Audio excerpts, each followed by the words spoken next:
because they care. You're on. Welcome back to Sports Wrap Live, everybody. Okay, Andrew, let's get everyone briefly caught up to speed after a wild and productive weekend in New Orleans. Your thoughts on the tournament overall, and more specifically, let's talk about our weekend covering the Final Four that everyone heard on Sports Talk 790. Overall, I thought it was a great weekend for college basketball. The team that was the best team from day one to day two, the whole way through the season, was the best team that ended up winning the championship. Some years we don't have the best team win the championship because they either get tripped up because, somewhere in a trap game or an injury bug bites them. We've had that past couple years, I think.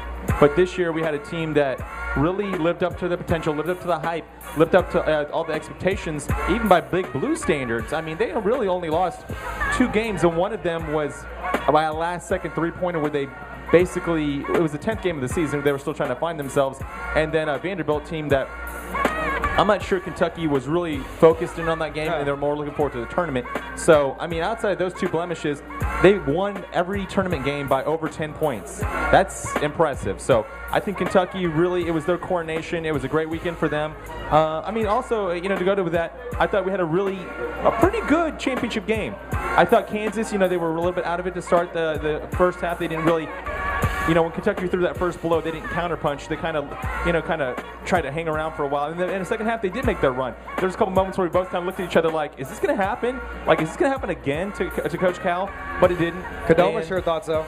Yeah, I'm sure some people thought that it was going to happen because it felt like one of those moments where it was like, if Kentucky can just make one more free throw, make that one extra shot, they were going to get right back to, into the position where they had the team in their hands. And for Louisville and for Ohio State, obviously disappointing, but especially for Ohio State because they had that game won.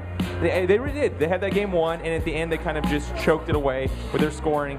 And I think for Louisville, it was they got outclassed by a better team. I think that's all you can say. And even after the game, I think Pitino even talked about how, he kind of wished that Kentucky good luck and to bring it back to the state and to the Commonwealth.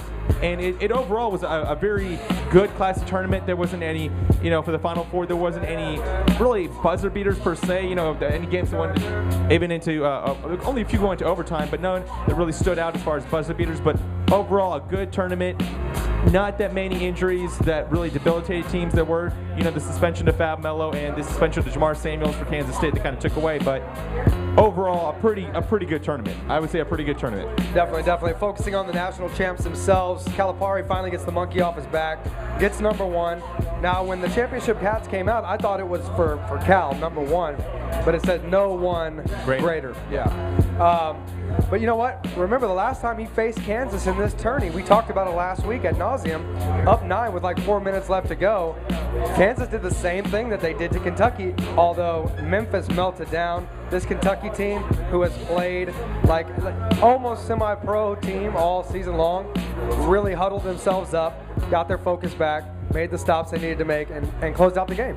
I think that was the real problem for Kansas, is that if you looked in the 2 Final Four games they played, it really took them to get punched in the mouth for them to start to counterpunch back and for them to get back into it.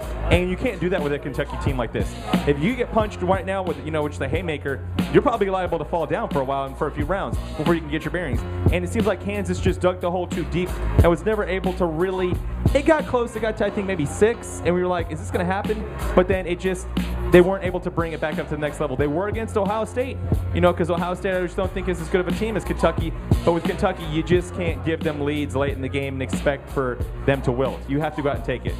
Now, we saw what Anthony Davis did, not even scoring a point in the first half, but having as big a fingerprint on that game as any player on that court. And, Kid Gilchrist, what were your thoughts on him? Kid Gilchrist really didn't play the kind of game I thought he would in the championship game. But getting to your point about Anthony Davis, we watched him. He only really, had that one free throw in the first half, and he dominated the game. This kid won most outstanding player for the tournament, and he had, I think, maybe 6 points in the championship game, fewest points maybe ever for a most outstanding player. But if you looked at the little things he did, it was the 16 rebounds, it was the blocks, it was the assists, it was the steals. It wasn't even the steals he maybe got credited with. It was just him kind of poking his hand in there and getting steals and deflecting the ball. Here comes Kadoma.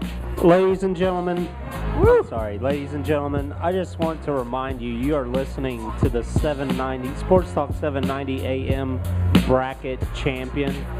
That is true. That's Round right. of applause. Cons, did you know Andrew won the bracket for Sports Talk 790? Yes, he did. Kudos.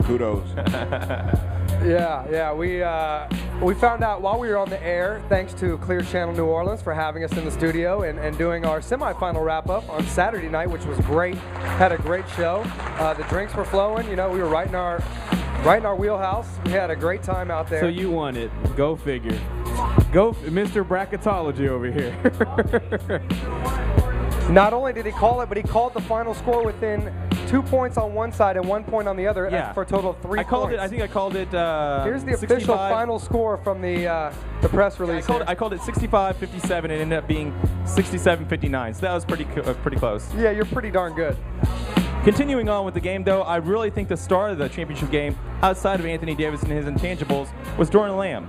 He had 22 points. Cal thought before the game that he was going to get 25.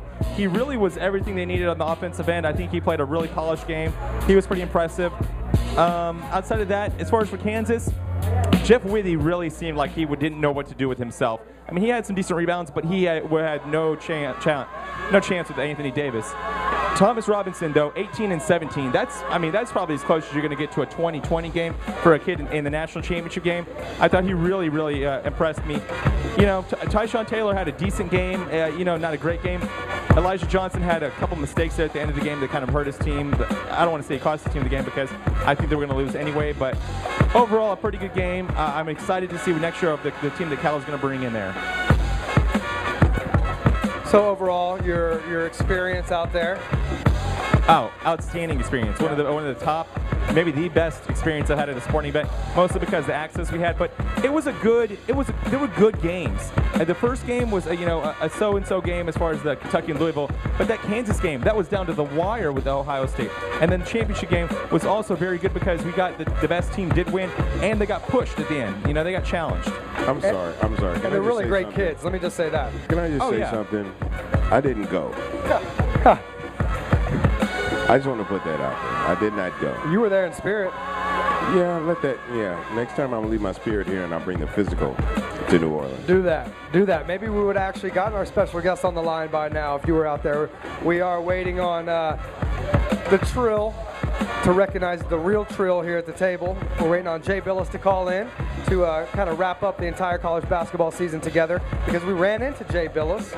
We also ran into a few other folks, Andrew, and you know what? We compiled a list after the championship game, after all the confetti had been, thrown in the air and all the stories have been written, and Gary Parrish was the last one left in the media lounge.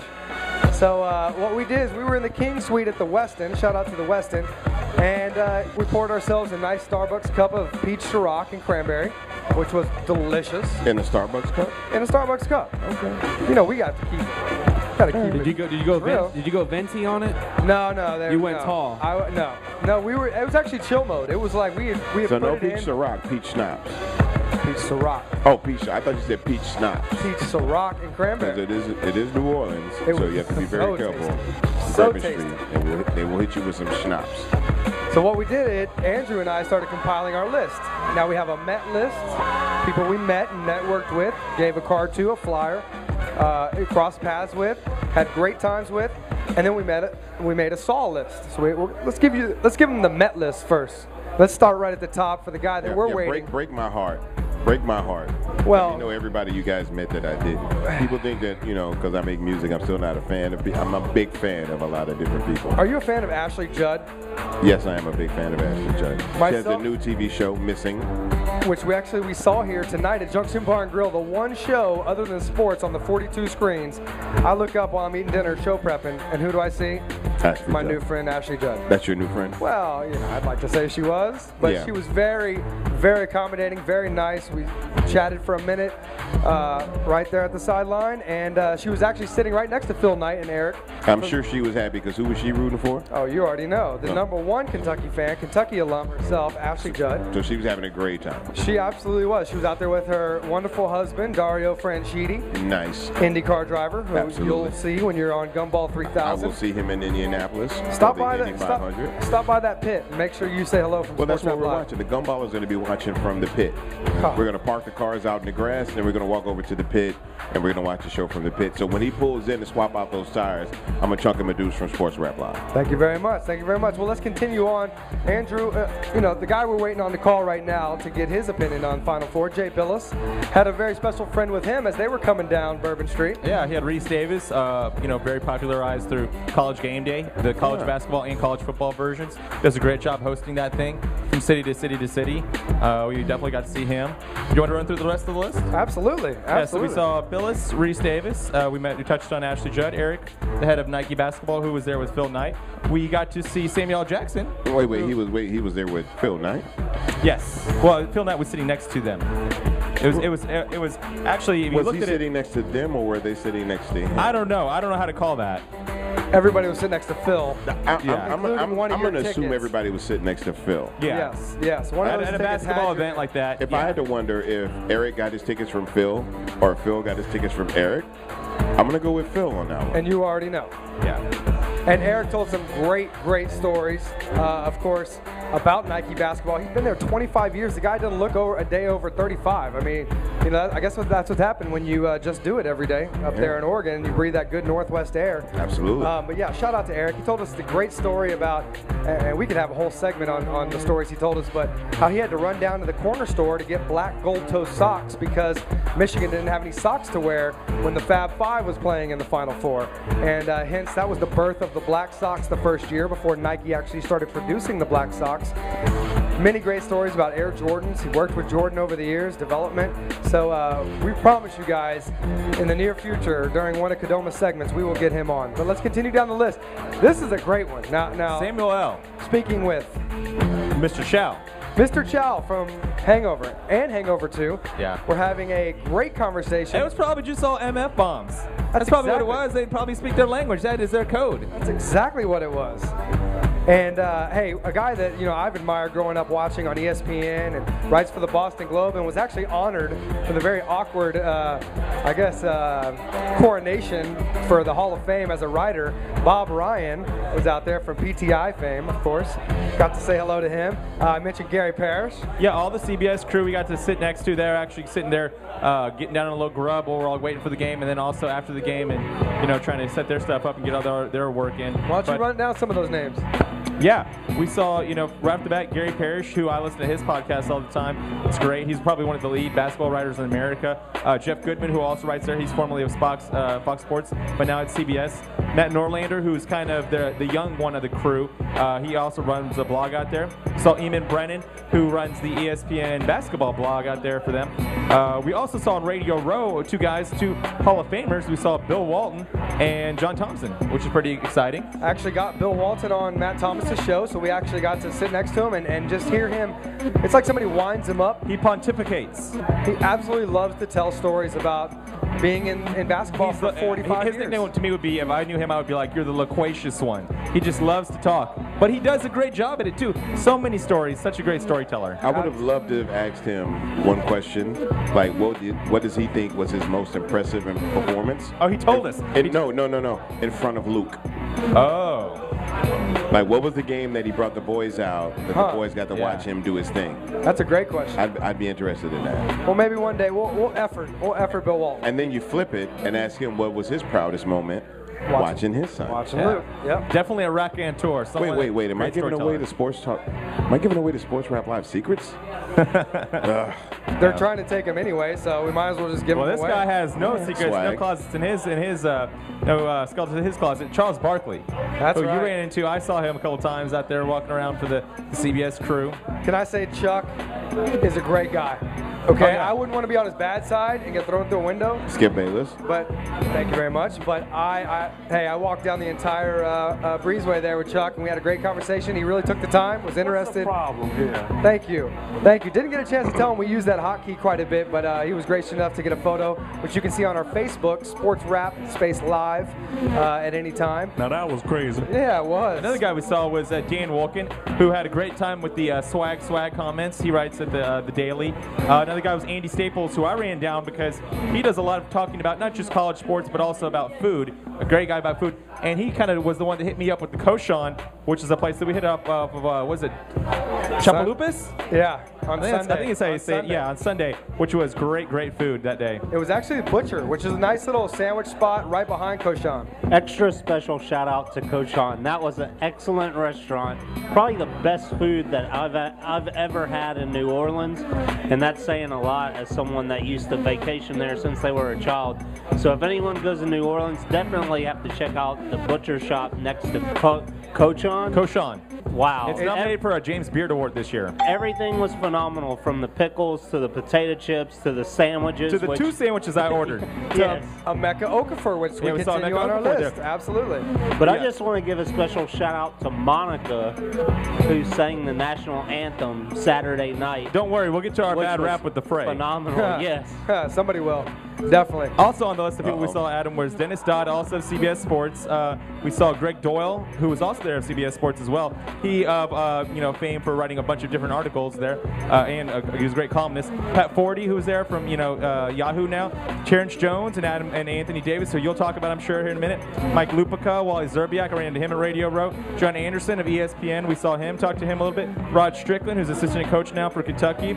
We also saw Seth Davis of Sports Illustrated, ran him, talked to him a little bit. Saw Jim Gray in the men's room, surprisingly enough. Sprucing himself up before a radio broadcast. Right before the national broadcast. Greatest face on radio. Emeka Okafor and John Calipari's daughter, Megan Calipari, we also saw there. And Aaron Calipari. Yeah. Yep, absolutely. And now Aaron Calipari had fire red hair like Run Lola Run. In a sea of blue, you saw Aaron Calipari stand out like a sore thumb. But she said, hey, I changed my hair as much as I changed my clothes, so do your thing, girl. All right, well, hey, one guy we didn't see, and I'm glad we didn't have to call from New Orleans. Gary Trichter. It's because of our boy Terrence, our cab driver, who's rocking Rick Ross on the iPad in the Astro van. Nice. With the 45 on his lap, taking us downtown. Make sure we got there safe and sound from the Midtown Hotel right there in the heart of Midtown New Orleans. And if you've been to Midtown, go to the Catfish Shack, because that's where it's at. But hey, like I said, I'm glad we had Terrence, because if you guys need to send a call out to somebody and you get pulled over, you're going to call Gary Trichter. That's Houston's top DWI lawyer. And if you are going to drink, have a non-drinking designated driver like Carla Weezy, who's here tonight. She'll drive you home. She's not drinking well, she's got a beer in her hand, so 1 beer tonight. You're the designated driver. Act bad in the building. Or you're going to have to take a cab or a limo. Like I've always told you guys, if you have to, go pass out in the Junction RV. You'll be safe and sound. There's a pole in there. I mean, if you do what you want with it, you can stay right in there. But hey, all that's going to cost a lot less than calling Gary Trichter, because if you do decide to drink and then drive, you're going to have to follow the traffic laws religiously. Do not give the officer a reason to stop you. And if you do get stopped, do not, I repeat, do not answer any questions about drinking, because the officer is not going to believe you anyhow. Be polite, ask for your lawyer before doing any tests or answering any questions, and continue being polite and asking for your lawyer, even if the officer tells you can't have one. Ochemina. Remember that you'll likely be on video, and what you say and do is going to be recorded, so don't act a fool. Don't do the Bohemian Rhapsody in the back of the cop car, because it's going to get played on YouTube if you guys saw that. And I'm going to tell you real quick what a DWI can cost you. It's going to cost you 1 year suspension of your driver's license.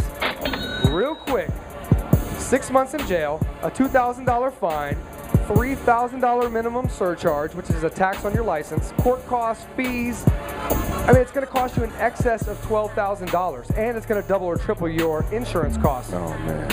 It's just too much to think about, man. So, you know what? Find your way home safe and sound. And if you have to, call the man, Gary Trichter, 713-524-1010. That's 713-524-1010. Put it in your phone right now and call him in Houston.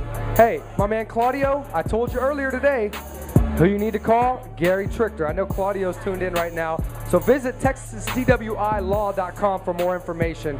And if you want more information about who we saw in New Orleans, we ran through the Met list. Now let's just run real quick through the Saw list. You know, people, hey, think we're name dropping, but these are people that we were very, very happy and excited to see. Right off the bat, Adam, I was a little bit starstruck. We saw Jay-Z. Right off the bat, we walked out the tunnel. Right off the bat, we saw Hova. I mean, it was kind of nuts. It was over after that. It pretty much was. Yep. Some of the other guys we saw there that we really didn't get a chance to talk to, though, were Jeff Barzillo, who also writes for CBS. So we saw Dario Franchitti, really get to talk to him. I saw Robert Kraft walking with Tommy Hilfiger, which is kind of nuts. Yeah, that was. This is all Saturday, pretty much. Yeah. Andy Katz, I saw him. Didn't really talk to him. He was pretty busy. You saw Mike Bray, who's the head coach at Notre Dame. We saw Tom Izzo. I also saw Dana O'Neill, who runs part of the blog there at ESPN for college basketball. Stephen A. Smith was kind of just walking through the house, like he was walking down to the actual, scorers table, and he just kind of threw a what up to everybody. I also saw Kenny Smith and Greg Gumbel while they were about to do the CBS telecast. Now, what were your thoughts about the crowd in general? Now, Saturday, the place pretty much cleared out after Kentucky. Well, I mean, having Kentucky just there meant that the house was always going to be filled with a good crowd because they pretty much dominated it from the get-go. It was. I took a picture afterwards of just the crowd that was left to celebrate there at Big Blue Nation, and it was just a sea of blue. I mean, they bring out the celebrities, like we mentioned. I mean, how many real celebrity fans do you have that are going to bring other fans out, like a Hova, like an Ashley Judd? Not that many schools like that. Ohio State, they kind of bounce most of their fans, and Louisville too.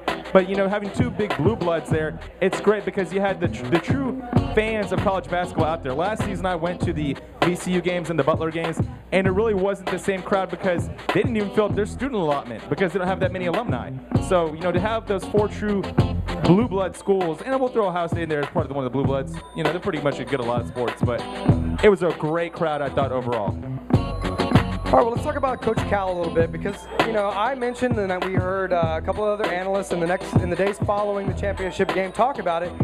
But let's talk about, first and foremost, he gets number one, okay, after years and years and years of scrutiny, of taking banners down, of taking wins away, taking tournament wins away. He finally gets that one, and to me, it was more post-game melancholy than it was relief or excitement. I think it was. I think you're partly right. I think it was though more relief than he showed because if you saw him with the presentation for the actual players, and this is pretty much the message he tried to deliver in the whole post-game press conference was it wasn't about him. It wasn't about him getting the monkey off his back. It was about the kids and the kids that they actually accomplished something, and he helped them, figure out how to get there. But you saw him with the trophy. He was smiling whenever the guys were with him. He was kind of enjoying that moment with them. But I think he realizes that, yes, it's a big personal achievement for him, but there are so many other things that are left for him too. Well, a lot of people were saying that if he didn't pull this one in, that he might never pull one in. Because the talent on the team was ridiculous. And if you can't take a team like this all the way to the top, then, with the coaching skills that you supposedly have, then I don't know what else to say. And there was a lot of people that were saying that if Coach Cal doesn't pull this one in with these kids right now in this time, he'll never get one. And I think he's... But I also want to say, Adam, that he's gone through so much more other adversity than most coaches haven't. He's had so many things taken away from him of seasons that haven't stood up. He's had so many, other things of allegations of cheating and misconduct and whatnot that he had to prove himself time and time and time again. It almost seemed like every time he made it to a Final Four and didn't win it, it was kind of a mark against him. But I think now that we can look back and he actually has that trophy, those are going to be kind of things that support his resume rather than detract for them. So I think he's in a good place now after finally, getting that trophy. He can kind of breathe the sigh of relief and say, I'm no longer in that class of like the Charles Barkleys and the guys that the Dan Marinos who never won one. That's right, coach or player. It's huge for your legacy. You've got to have that championship. And now he said in the post-game press conferences he can finally get back to coaching because now people are going to stop asking him, is this going to be the year? Is this going to be the year? Is this going to be the year? And he also set the level of expectations even higher next year. He said, I want an undefeated season. Why can't we win every game by 25? We had 5 kids go to the NBA. Why can't we have 6? Why can't we have 7 first-rounders? So he knows how to raise the bar. Do you think this title holds up in the test of time, or do you think it gets stripped like everything else? No, I think this one's legit because there's no real recruiting shadiness that was ever associated with any of these kids. I think from top to bottom, he's starting to realize that he has to recruit kids that aren't as big of knuckleheads. You look at the team he had with DeMarcus Cousins and that sort of John Wall team. That team even had problems with some of the guys they were trying to get on the court. With Cantor. He never actually played for that team. So, I think this one's going to stick mostly because he's recruiting the kind of kids that are smart and level-headed as well. And they'll actually go take their own SATs. But you say that, and we'll talk about Shabazz Muhammad, who is the number 1 recruit right now, and is choosing between UCLA and Kentucky. And there's a lot of controversy as to even if he is going to be eligible this next season. So We'll have to see. Well, real quick, before we get into this next break, we really made our mark there in New Orleans. We went out there. Swag. And, Can I just commend you on getting out there and showing people that Sports Rap Live has something to say?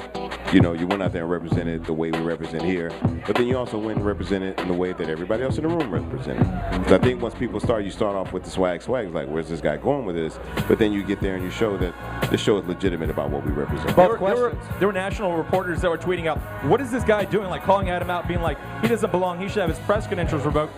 Then there was other guys, like the guys we were chilling with, who are the lead sports writers and maybe their whole profession right there in the field, of like Gary Parrish and Dan Wilkins, some other guys in national media who were saying, oh no, swag guy, that's my boy. We were listening to the CBS podcast yesterday, and he's like, swag man, I think we're best friends. And following us on Twitter now. Shout out to Gary Parrish. Shout out to Gary Parrish and those guys. I think they kind of take it in stride and realize you got to have fun with it. And if you're not going to have fun with it, why are you doing it? Absolutely. And it's a new wave coming in town. Not only that, but you got to make yourself comfortable with the people you're talking to as well. And these kids, without question, I want these, players, these athletes. We've said it from day one. This is a show built for their enjoyment. This is not a show to knock athletes or knock coaches. We have our fun. We give our bad Brian's raps. not going to be out there swagging it with Anthony Davis. Well, listen, but you will. Do you want to hear swag with Anthony Davis? Hear it. All right. So, hey, Bun B got a shout out from Terrence Jones, who was huge in the Final Four. That's the homie. Absolutely, and he appreciated your support and gave a little shout out to Anthony Davis after the game as he's pulling up to the press conference. We'll do this, and we're going to go to break, and when we come back, we're going to keep it going right here on Sports Rap Live. Anthony, that's swag. That's swag. Hey, we set it off on Twitter the other night. Howdy, all friends. the other media was I'm like, why is this Gary dude saying Trinker with a swag little when he's cowboy asking logic. questions? When you're mounting your horse, remember, the right side is the wrong side. The left side is the right side, your back side is the broadside, and that's the side you sit on.